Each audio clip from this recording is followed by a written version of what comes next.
el tubo colector. Estábamos diciendo que un gran porcentaje del 100% que se está filtrando aquí,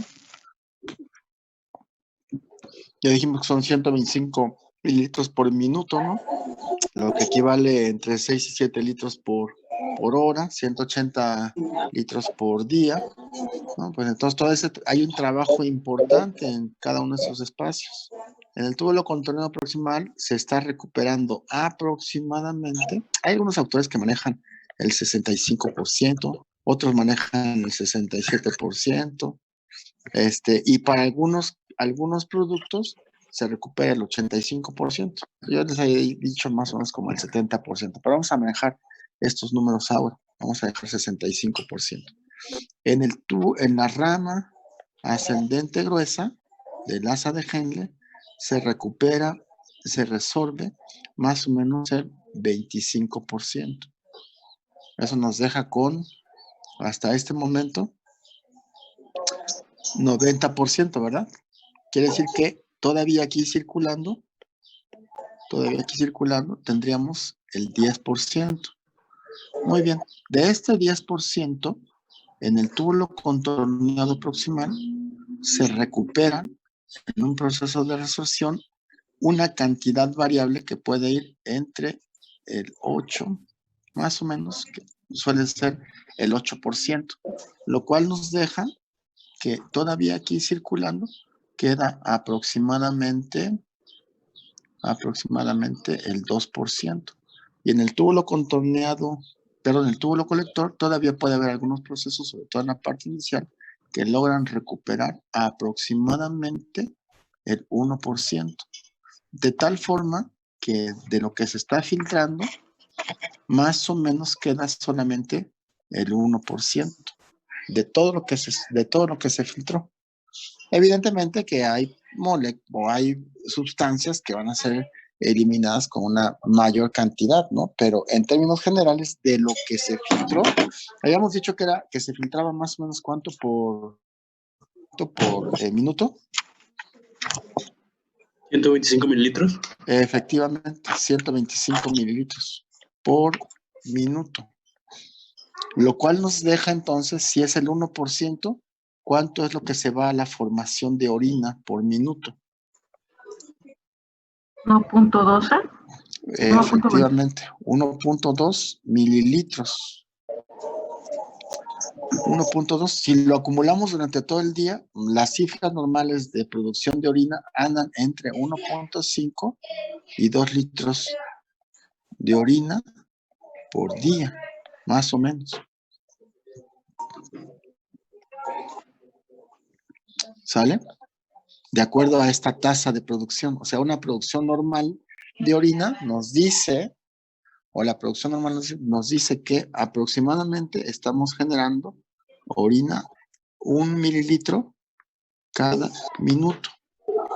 Al día andaríamos produciendo entonces entre 1.5 y 2.2 litros de orina por día. Eso es lo que sería el valor normal. Ahora, ¿cómo ocurren estos procesos de resorción? Que es lo que nos debe interesar ahora. Bueno, el túbulo contorneado, aquí tengo la cápsula de Bowman. Oh, ya lo borré, Marco. Digo, alguien del Huawei 20, ya lo borré, el rojo no sé qué. No sé a qué te refieres. Si me preguntas, si haces la pregunta como más específica con respecto a qué área es, a lo mejor me acuerdo. Creo que era la rama ascendente gruesa la que... En la rama ascendente gruesa se recuperaba aproximadamente un 25% de lo que está siendo filtrado entre agua y solutos. No, pero era más arriba. ¿Más arriba? Unas letras, pero no sé qué decía, llegué tarde. A lo mejor era sobre el túbulo contorneado distal y el porcentaje de recuperación.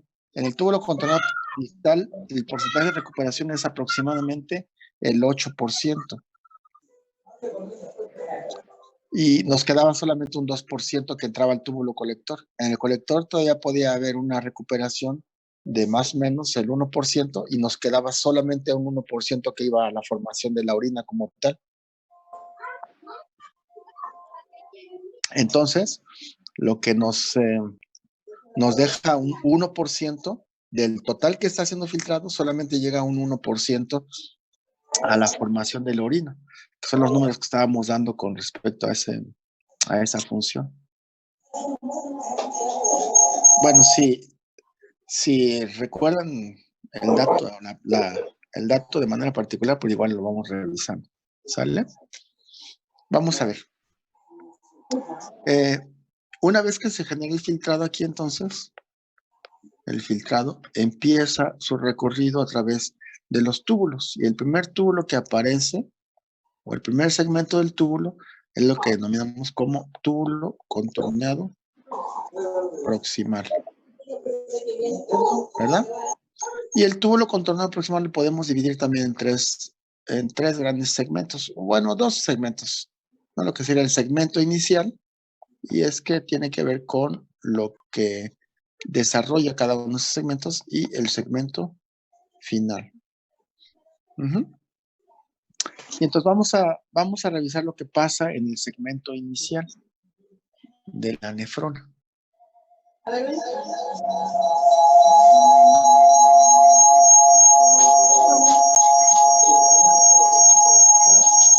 Alguien tiene como como un sonido. Ajá.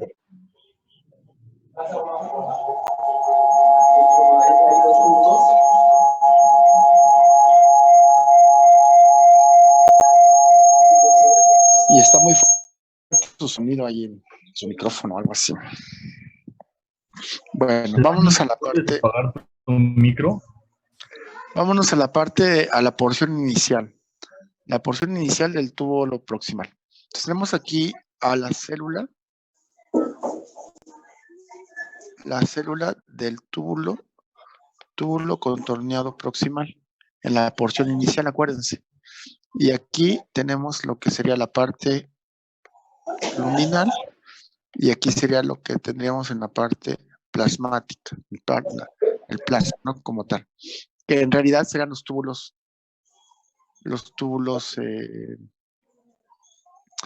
sí los puedo silenciar, pero es que a veces también quisiera que estuvieran activos para que si tienen alguna duda, pues me puedan preguntar, así como que tengan esa libertad. Así les pediría que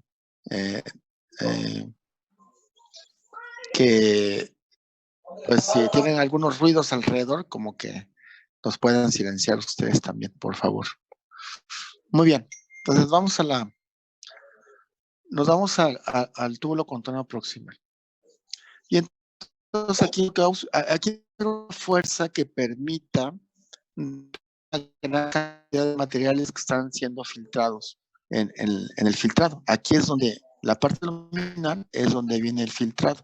Y ya habíamos descrito cuáles eran los componentes de ese filtrado, ¿verdad? Era una gran cantidad de agua, iones como sodio, potasio, cloro, bicarbonato, etcétera, etcétera, ¿no? Y también vamos a tener aquí moléculas como la glucosa, vamos a tener también aquí moléculas como aminoácidos. Ok, bueno, ahí dice que lo silencie y que cualquier duda por el chat. Ok, vamos a ver, ya le di la opción de silenciar a todos. Y cualquier duda me escriben en el chat y yo aquí los voy leyendo. ¿Sale? Gracias. Muy bien, ahora tenemos todos los elementos. También tenemos, por cierto, ácidos grasos libres, por ejemplo, o algunas moléculas que pueden incorporarse como fosfatos y algunos otros ácidos, o incluso podemos tener moléculas como insulinas, que ya habíamos descrito que podría meterse también a través de eso, ¿verdad? De tal manera que entonces debe de generarse una condición que permita el proceso de resorción. Y como la mayoría de los procesos de resorción o incluso de secreción dependen del sodio, entonces se debe crear un gradiente a favor del sodio para que este proceso de resolución pueda ocurrir de manera eficiente. ¿Cómo podemos crear el gradiente a favor del sodio en estas células del túbulo contornado proximal? Pregunta. Alguien que me conteste por el chat y lo voy leyendo.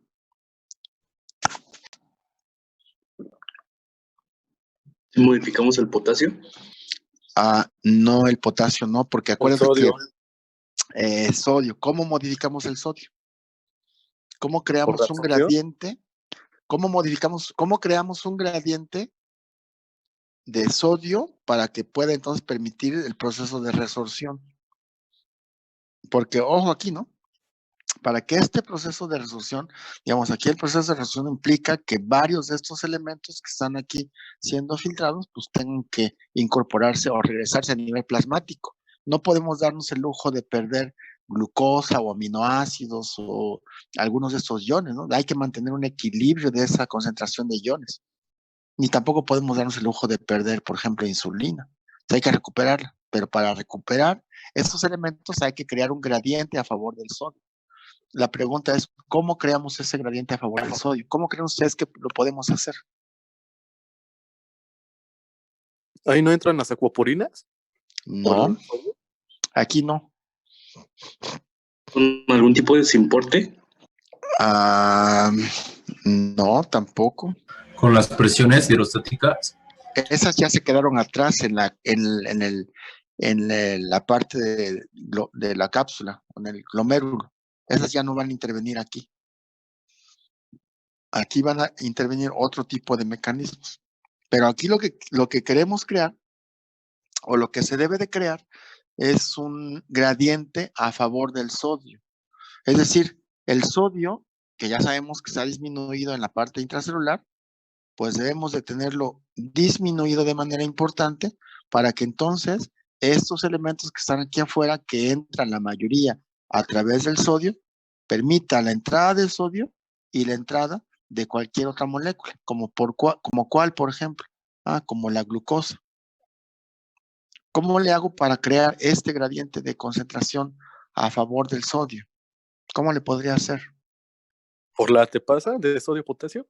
Efectivamente, por la bomba de sodio potasio TPasa. Entonces, aquí en la parte lateral, la parte se llama vasolateral, lo que va a ver es funcionando una ATPasa, nos deja ADP más fosfato, y a cambio de eso, permite la salida de sodio y el regreso de potasio. Y con esto este sodio que está aquí al interior, pues va a venirse en esta dirección y va a ser enviado hacia la parte plasmática. Y esto, entonces, crea este gradiente de sodio para permitir que el sodio entre y entran moléculas de glucosa. ¿Qué más hace? Pues, bueno, y este sodio ya se va hacia la parte plasmática, ¿no? Ya estamos entrando en la circulación. Luego, ¿qué más hace? Bueno, esta glucosa, vean, aquí, ¿no? Este transportador se llama SGLT-1. ¿Qué más hace? Bueno, pues aquí también va a haber otra proteína que va a meter sodio y va a incorporar aminoácidos. Entonces recupero los aminoácidos. ¿Qué le hago a estos aminoácidos? Pues después los voy a incorporar. Ahora, ¿qué más hace el sodio? Pues el sodio también aquí, cuando se incorpora el sodio, que va a incorporar sodio, también puede incorporar otros elementos como fosfatos, citratos o lactato incluso, fosfatos, citrato o incluso lactato. Pero ¿de quién está dependiendo la entrada de todos los elementos? Está dependiendo del sodio. El sodio entonces debe crear un gradiente a partir de la actividad de la bomba de sodio-potasio TPasa, por eso es muy importante para que creando el gradiente, entonces todos los demás elementos puedan ser incorporados. Profesor, Pero una también, pregunta. sí, En el caso del potasio que está aumentando la concentración, ¿cómo es que va a entrar? ¿Cómo es que va a entrar? Bueno, es que aquí el potasio va a tener unos canalitos que se llaman canalitos rectificadores de potasio. Entonces el potasio sale por aquí, igual empieza a disminuir y el potasio va a entrar por otro mecanismo. Ahorita vamos a ver el mecanismo por el cual entra el potasio. Pero digamos que aquí sale el potasio, ¿verdad? Y luego este potasio pues va a volver a entrar aquí por la bomba de sodio de potasio TPase. Pero también acá va a haber, ahorita es que el potasio va a entrar de manera combinada, verás. Aquí tengo ahora una proteína diferente que va a meter sodio, aprovechando el gradiente, pero va a sacar hidrogeniones. Y después, estos hidrogeniones, ¿no? Pues esto le va a pasar otra cosa, pero ahorita la vamos a revisar. Y también va a haber canalitos aquí, por supuesto, son canales libres que permiten el ingreso del potasio a partir de esta condición. De la salida de potasio, entonces permiten la entrada de los iones de potasio. Se crea un gradiente también para que pueda entrar el potasio a partir de la actividad de estos canales. Esa es la forma en que entra el potasio.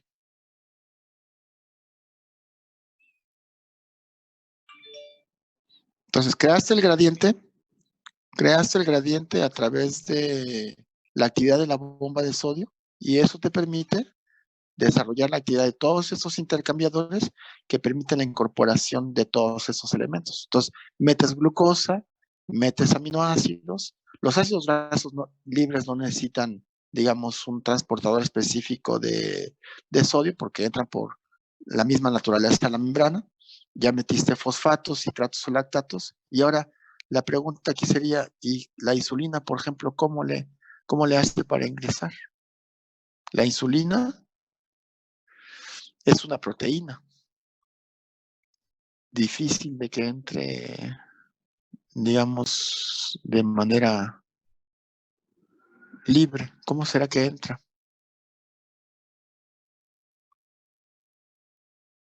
¿Alguien sabe?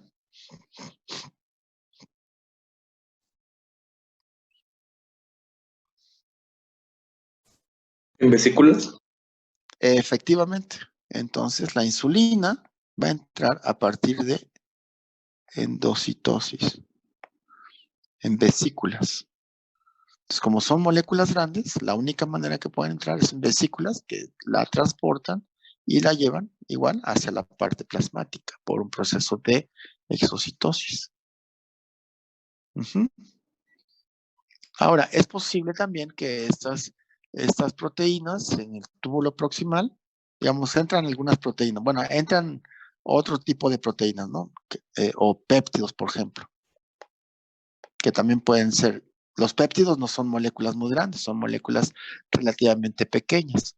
Entonces, aquí en la parte de la membrana van a existir enzimas que se llaman enzimas de borde en cepillo. De tal manera que entonces esas enzimas de borde en cepillo pueden ser proteasas. Y entonces cuando pasan por aquí, pues se liberan como aminoácidos libres y ya viendo el mecanismo anterior, aquí están los aminoácidos libres, van a entrar entra la molécula de sodio y entra el aminoácido correspondiente. Esa es una manera, eso es algo que puede suceder. ¿Qué otra cosa puede suceder con las proteínas? Bueno, digamos que no se pueden degradar por una proteasa, entonces ya en el péptido es transportado o es incorporado junto con un hidrogenión, y aquí tenemos el péptido, y este péptido puede ser ahora degradado de manera interna por peptidasas. Y esas peptidasas, lo que liberan aquí al interior, pues van a ser aminoácidos libres. O moléculas, digamos, un poquito más grandes, como por ejemplo angiotensina o algunas otras moléculas como el glutatión, que es un tripéptido. Glutatión. La angiotensina es un nonapéptido, son 9 aminoácidos y el glutatión tiene 3 aminoácidos. Entonces, estas moléculas pueden incorporarse, bueno, pueden tener dos caminos en realidad. Uno, que sean degradadas aquí en la superficie por enzimas, por las proteasas que hemos dicho, o que sean incorporadas y al interior también va a haber unas peptidasas que se encargan de degradarlos. Entonces, hay varias posibilidades para estos péptidos, ¿no? Una sería entonces que sean metidas por endocitosis, ¿no? Y degradadas al interior o transportadas hacia la parte plasmática. Otros péptidos pueden ser incorporados, sería el segundo camino, pueden ser incorporados a nivel celular y las peptidasas intracelulares los degradan hacia aminoácidos libres o la otra es que la enzima que está aquí, sea una enzima, los degrade primero, los libere como aminoácidos y después ya se incorporen junto con el sodio. Entonces, esos son los caminos posibles para este grupo de moléculas. Ahora, recapitulando un poco esta condición, tenemos aquí la célula del túbulo contorneado proximal y ya habíamos dicho que aquí tengo la parte de plasma, la parte luminal por donde van siendo el fluido y entonces tenemos que junto con la entrada de sodio va a entrar, por ejemplo, glucosa. Junto con la entrada de sodio van a entrar aminoácidos. Junto con la entrada de sodio van a entrar fosfatos, lactato, ese tipo de moléculas, ¿no? Y junto con la molécula de sodio, bueno, más bien con la entrada de sodio aquí, va a haber la salida de hidrogeniones y va a haber canales especiales para la entrada de potasio, por ejemplo. Ahora, no nos hemos referido, por ejemplo, no lo vamos a hacer todavía ahorita, pero se lo dejo ahí como pendiente. No nos hemos referido, por ejemplo, al caso del bicarbonato, ni nos hemos referido, por ejemplo, al caso del cloro. Acuérdense que dijimos que es el túbulo contorneado proximal en la porción inicial. Entonces, la parte inicial, digamos, de estos otros iones, el bicarbonato y el cloro, no hemos hablado, todavía no vamos a hablar de ellos. De tal manera que, para que esto pueda ocurrir, nuevamente, debemos haber creado un gradiente en la concentración de sodio intracelular y este gradiente lo creamos a través de la actividad de la bomba de sodio-potasio ATPasa. ¿Sale? Muy bien, ahora, ¿qué le hacemos a esta glucosa una vez que está en la célula? Pues tenemos que meterla. Aquí dijimos que era el SGLT1 para meter la glucosa. Pues acá en la parte interna, en la que da la parte del plasma, la glucosa va a atravesar a partir de GLUT. Y el GLUT que predomina en la población inicial va a ser el GLUT2. Entonces ya tenemos la recuperación de glucosa en la porción inicial. ¿Qué porcentaje de glucosa es la que se recupera en esta área, en la porción del túbulo contorneado proximal? ¿Alguien me puede decir eso?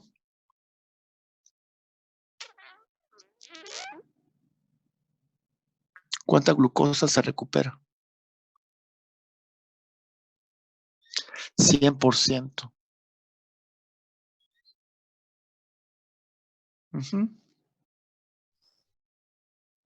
Se recupera, en la porción inicial se recupera aproximadamente, bueno, se recupera el 100%. Solamente que hay una pequeña diferencia en las áreas de recuperación.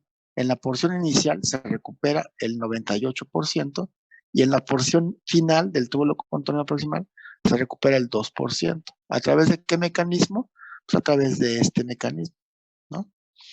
En la porción inicial, en la parte inicial, tendríamos al GLUT2, pero en la parte final tendríamos, para absorber la glucosa, tendríamos al GLUT3, perdón, al GLUT1. Tendríamos aquí que se recupera la glucosa a través del GLUT1. Esa es la manera en que se recuperan estos elementos. Y los aminoácidos, ¿cómo se recuperan los aminoácidos? Bueno, hay algunos transportadores específicos para algunos aminoácidos, ¿no? Como por ejemplo, hay un transportador específico para la lisina. La lisina puede entrar sola así sin ningún problema. O también, por ejemplo, otro que entra solo así es el glutamato. Sin embargo, hay algunos otros que requieren de la incorporación de sodio, más bien, o de la participación del sodio. Entra sodio y sale el aminoácido. Y también, digamos, hay diferentes tipos de transportadores para la incorporación de los aminoácidos. Pero esa sería la forma general en que entran los aminoácidos por transportadores específicos para algunos de ellos, ¿no? Es un transportador específico o intercambiadores que implican la participación del sodio para que los aminoácidos puedan recuperarse sin ningún problema. En el caso de, voy a borrar, en el caso de los fosfatos y citratos, ya habíamos dicho que pues va a entrar aquí el sodio y junto con el sodio van a entrar, por ejemplo, fosfatos, citrato o incluso lactato. En el caso de estas moléculas, la vía más importante para la recuperación es a través de una proteína aquí que se llama transportador de ácidos monocarboxílicos, que su nombre sería MST, transportador de ácidos monocarboxílicos, y este funciona sacando un hidrogenión y a su vez sacando el ácido correspondiente. También va a haber transportadores específicos para ácidos dicarboxílicos o transportadores de ácidos tricarboxílicos. Por ejemplo, en este caso, el citrato es un tricarboxílico, el lactato corresponde a un monocarboxílico y el oxalacetato corresponde a un ácido dicarboxílico. Entonces, para la incorporación de estos elementos se requieren diferentes tipos de transportadores, pero todo eso ocurre en el túbulo proximal y se recupera básicamente el 100%. Ahora, por ejemplo, otro elemento que también no hemos hablado de él, pero también se tiene que recuperar, es el calcio. ¿Cómo se recupera el calcio? Bueno, el calcio va a tener, esta sería la parte luminal, esta sería la parte del plasma. El calcio va a tener aquí canales que se llaman epidermal, calcio, channels o canales epidermales de calcio, y entonces el calcio puede, sin ningún problema, atravesar ese espacio. Una vez ya adentro, va a haber otros canales en la parte lateral que van a permitir, por un lado, la entrada de sodio y la salida de calcio.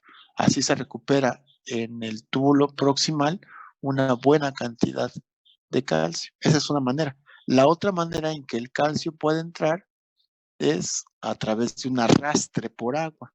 Entonces aquí tenemos, acuérdense, una buena cantidad de agua. El agua puede fluir por la vía paracelular. Esa es una vía paracelular. Y entonces con esta corriente de agua también puede arrastrar iones de calcio hacia la parte plasmática.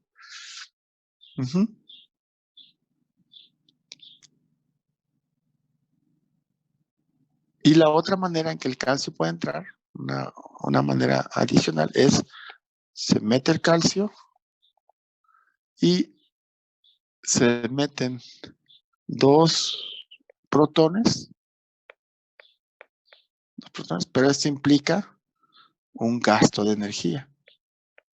Entonces tiene actividad ATPasa.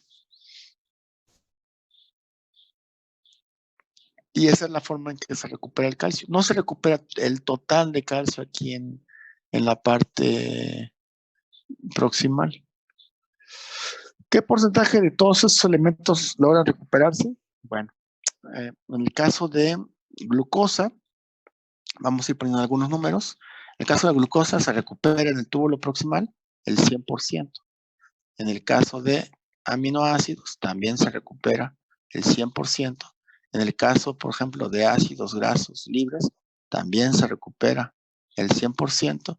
En el caso de proteínas o péptidos, también se recupera el 100%. Pero en el caso de algunos elementos, por ejemplo, el caso del sodio, del potasio, del calcio, de otros iones, esos son los más importantes quizás, y quizás hasta el fosfato podemos incluir ahí. Los fosfatos, estos se recuperan aproximadamente en un 65% en esta posición. No se recupera todo. Lo único que sí se recupera al 100% pues son todos estos elementos que tenemos aquí enlistados. La glucosa, aminoácidos, ácidos grasos, se recuperan con un porcentaje muy elevado y no deben de aparecer en la orina. Pero mientras los iones como el sodio, potasio, calcio, se recuperan en un 65%.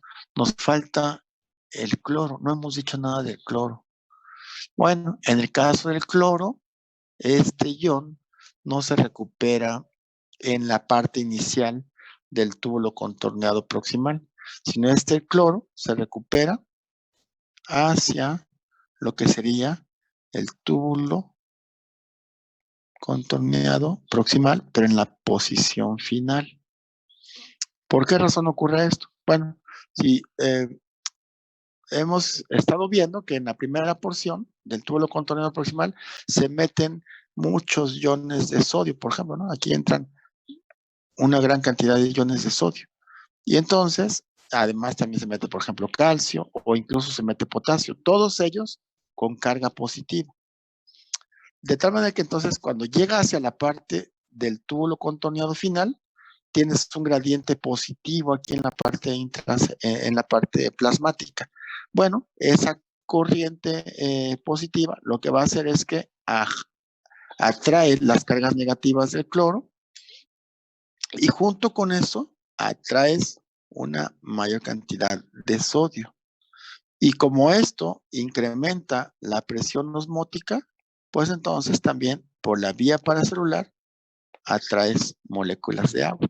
Ese es el principal mecanismo para la recuperación de cloro. Así se recupera cloro en la parte del túbulo contorneado proximal en su posición final. ¿Alguna pregunta hasta acá? Repetir el mecanismo de recuperación. ¿Qué mecanismo de recuperación? Porque ya vimos varios mecanismos de recuperación.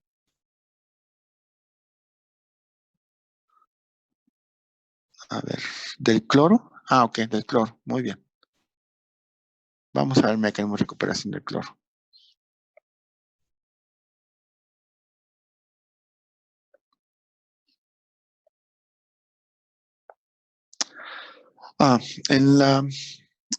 Digamos en la parte inicial, en la parte del túbulo contorneado proximal, en la porción inicial. Como hemos estado viendo ahorita, ¿qué niveles de glucosa necesito? Ahorita la contesto esta de los niveles de glucosa. Muy buena pregunta, por cierto. Muy buena pregunta.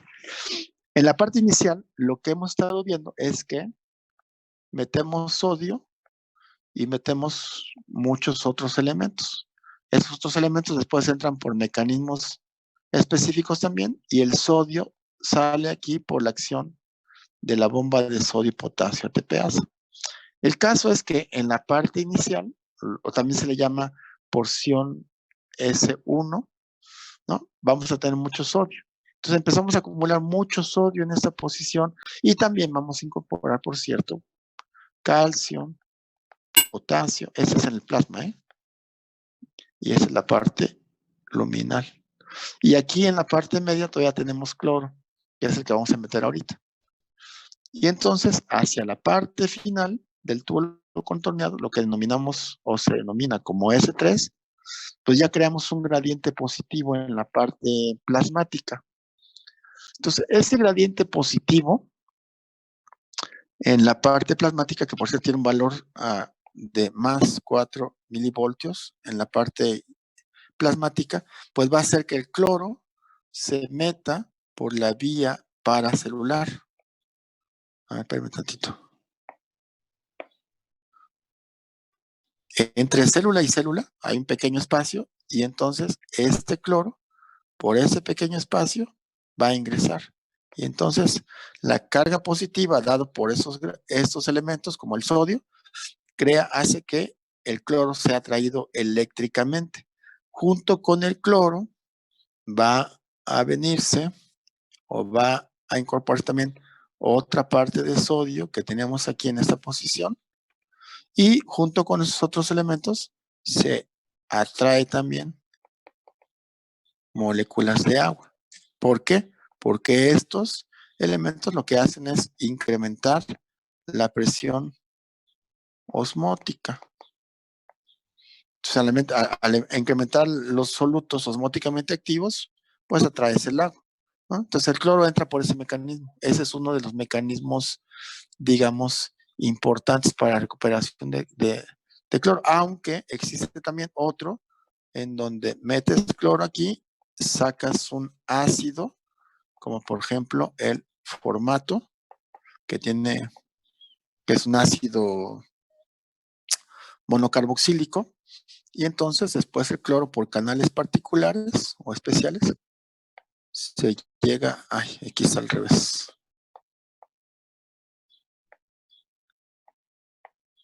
Esta es la parte luminal, y esa es la parte plasma. Entonces en la parte luminal lo que tenemos sería la entrada de cloro y la salida de formato, que tiene carga negativa, y es un ácido monocarboxílico. Y luego aquí en la parte plasmática, pues vamos a permitir, o se va a permitir la salida de cloro por este mecanismo.